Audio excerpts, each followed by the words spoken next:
আব্বা যেহেতু আর দুনিয়াতে বাচ্চা নাই, এই যে গরু বাছুর এটা আমি নেবো, আর এই যে বিড়াটা আছে বিড়াটা আমি নেবো। আচ্ছা তুই ইডুই নে, আব্বার যে মোটরসাইকেলটা আর ওই বাজার যে মার্কেটটা এটা আমি নেই।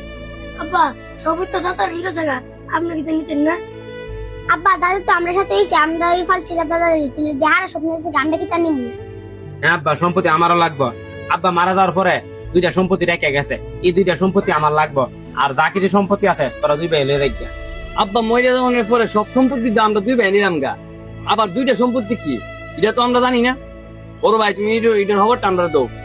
আব্বা সব সম্পত্তি তোরা নিতে গা, কিন্তু দুইটা সম্পত্তির খবর তোরা জানোস না। এই দুইটা সম্পত্তি হইলে তোরা দুই ভাই, তোরা দুই ভাই আমার কলিজা। তোরা দুই ভাই বাজারের মার্কেট মোটরসাইকেল সব নিজ্ঞা, গরু বাছুর বাড়িঘর সব নিজ্ঞা, কিন্তু তোরা দুই ভাই আমার লাগবো। কারণ তোরা দুই ভাই আমার আব্বার রেখে যাওয়ার সবচেয়ে বড় মূল্যবান স্মৃতি। এই দুই ভাই ছাড়া আমি চলতাম না। তোরা দুই ভাই মার্কেট দোকানপাট যা আছে সব নিজ্ঞা, এগুলো আমার দরকার নাই। হয়তো এক সময় টিয়া হইলে আমি এগুলা কিনতে পারবো, কিন্তু তোরা দুই ভাইরে আমি হারাইলে কিনতে পারতাম না। তোরা দুই ভাই আমার জীবনের সবচেয়ে বড় সম্পত্তি, এছাড়া আমার কোনো আর দ্বিতীয় কোনো সম্পত্তি নাই।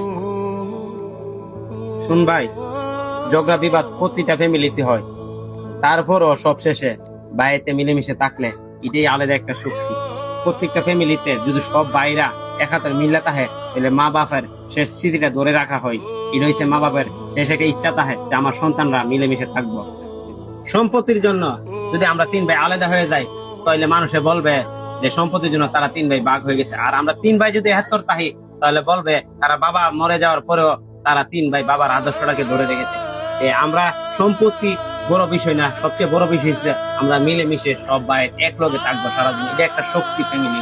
ভাই আমরা বুঝতে পারছি না, ভুল করে সম্পত্তি চাইছি ভাই। আমরা সম্পত্তি কোনো কিছু লাগবে না ভাই, আমরা আপনি